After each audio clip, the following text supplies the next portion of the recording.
Tidak mungkin kita dapat menanggung dengan kekuatan dan pikiran kita sendiri. Kita butuh kuasa supernatural. Itu sebabnya semua kita perlu betul-betul penuh Roh Kudus. Pada malam ini saya ingatkan Bapak Ibu Saudara, bukan hanya Bapak Ibu Saudara perlu penuh Roh Kudus. Semua jiwa-jiwa di dalam pelayanan Bapak Ibu Saudara. Semua keluarga Bapak Ibu Saudara. Jangan berpuas, sudah kebawa altar call, sudah mengaku dia Yesus Tuhan. Betul, bagus sekali. Tapi tidak cukup di situ, perlu selamat, lahir baru, yang artinya percaya Yesus Tuhan, bertobat dari dosa-dosa, perlu dibaptis dalam air, dan perlu penuh Roh Kudus.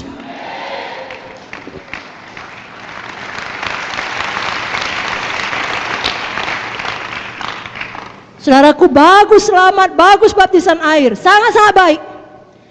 Tapi kalau kita mau hidup yang berkuasa dan menang tadi, perlu baptisan Roh Kudus. Adalah Yesus sendiri yang membaptis kita dengan Roh Kudus. Keempat Injil menuliskannya. Saya bacakan Matius 3 ayat 11, Markus 1 ayat 8, Lukas 3 16 dan Yohanes 1 33. Matius 3 11, aku membaptis kamu dengan air sebagai tanda pertobatan. Tapi ia yang datang kemudian daripadaku lebih berkuasa daripadaku, dan aku tidak layak melepaskan kasutnya. Ia akan membaptiskan kamu dengan Roh Kudus dan dengan api. Markus 1:8, aku membaptis kamu dengan air, tapi ia akan membaptis kamu dengan Roh Kudus. Siapa membaptis? Yesus membaptis dengan Roh Kudus. Lukas 3:16, Yohanes menjawab dan berkata kepada semua orang itu, aku membaptis kamu dengan air, tapi ia lebih berkuasa daripada aku akan datang dan membuka tali kasutnya pun aku tidak layak. Ia akan membaptis kamu dengan Roh Kudus dan dengan api. Yohanes 1:33, aku pun tidak mengenalnya, tapi dia yang mengutus aku untuk membaptis dengan air telah berfirman kepada aku, jikalau kau melihat Roh itu turun ke atas seseorang dan tinggal di atasnya, dialah itu yang akan membaptis dengan Roh Kudus. Jadi kalau sampai diulangi dalam keempat Injil, Tuhan mau semua anak-anaknya sampailah kepada kepenuhan itu. Selamat, baptisan air, baptisan Roh Kudus. Jadi mari kita PKS PSE berjuang sampai jiwa itu demikian. Lalu dia tinggal di rumah Tuhan. Saudaraku, Tuhan Yesus yang adalah teladan kita semua tahu juga penuh Roh Kudus. Dibaptis air dan penuh Roh Kudus. Matius 3:16. Sesudah dibaptis, Yesus keluar dari air. Pada waktu itu juga langit terbuka.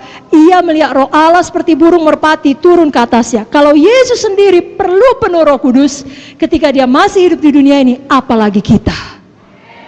Apalagi saudara, apalagi jiwa-jiwa yang kita layani. Sekali lagi, perlu selamat, lahir baru, perlu penuh Roh Kudus. Mari buka Alkitab saudara dari Kisah 2 ayat 38.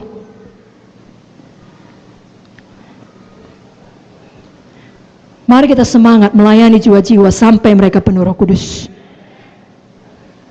Kisah 2:38.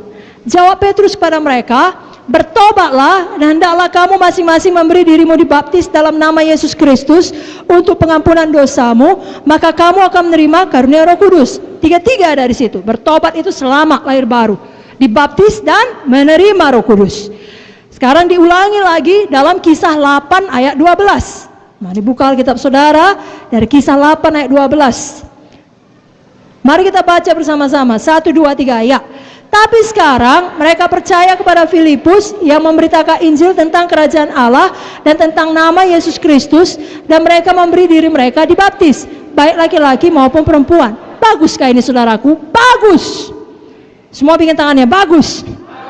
Agak sangat bagus. Tapi apakah berhenti di situ? Apakah cukup? Tidak. Walau mereka sudah menerima Injil, dengan kata lain sudah selamat, dan bahkan mereka sudah memberi mereka dibaptis, baptisan air, apakah yang terjadi? Kisah 8 ayat 14-17. Mari kita baca di bawahnya 14-17. 1, 2, 3 ya. Ketika rasul-rasul di Yerusalem mendengar bahwa tanah Samaria telah menerima firman Allah, mereka mengutus Petrus dan Yohanes ke situ. Setibanya di situ, kedua rasul itu berdoa supaya orang-orang Samaria itu beroleh Roh Kudus. Sebab Roh Kudus belum turun di atas seorang pun di antara mereka, karena mereka hanya dibaptis dalam nama Tuhan Yesus. Kemudian keduanya menompangkan tangan di atas mereka, lalu mereka menerima Roh Kudus. Haleluya. Katakan amin. Berikan tepuk tangan bagi Tuhan Yesus. Satu ayat lagi saudaraku, Kisah 19 ayat 1 sampai 2. Mengenai perlunya ketiganya. Tidak cukup 2 saja. Kisah 19 ayat 1 sampai 2. Mari kita baca bersama-sama. 1, 2, 3. Ya. Ketika Apolos masih di Korintus, Paulus sudah menjelajah daerah-daerah pedalaman dan tiba di Efesus. Di situ dapatinya beberapa orang murid. Katanya kepada mereka, "Sudahkah kamu menerima Roh Kudus ketika kamu menjadi percaya?" Akan tapi mereka menjawab dia, "Belum. Bahkan kami belum pernah mendengar bahwa ada Roh Kudus." Nah, coba dengarkan baik-baik. Kenapa Paulus menulis ini? Kenapa Paulus berkata seperti ini? Pada waktu dia pergi satu tempat, dia temukan ada murid-murid yang percaya kepada Tuhan Yesus. Lalu ditanyanya, "Apakah kamu sudah menerima Roh Kudus ketika kamu menjadi percaya?"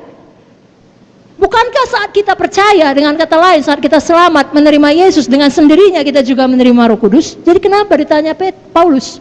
Apakah teologi Paulus salah? Tidak.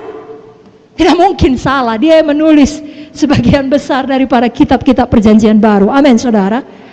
Maksudnya di sini adalah Paulus mau mereka menerima baptisan Roh Kudus, dipenuhkan di dalam Roh Kudus dan berdoa bicara dalam bahasa roh. Itu sebabnya kita baca seterusnya ayat 3 sampai 6. 1, 2, 3. Ya. Lalu kata Paulus kepada mereka, "Kalau begitu dengan baptisan manakah kamu telah dibaptis?" Jawab mereka, "Dengan baptisan Yohanes." Kata Paulus, "Baptisan Yohanes adalah pembaptisan orang yang telah bertobat, dan ia berkata kepada orang banyak bahwa mereka harus percaya kepada Dia yang datang kemudian daripadanya, yaitu Yesus." Ketika mereka mendengar hal itu, mereka memberi diri mereka dibaptis dalam nama Tuhan Yesus. Dan ketika Paulus menumpangkan tangan di atas mereka, turunlah Roh Kudus ke atas mereka, dan mulailah mereka berkata-kata dalam bahasa roh dan bernubuat. Waktu saudara layani jiwa, jelaskan sejelas-jelasnya.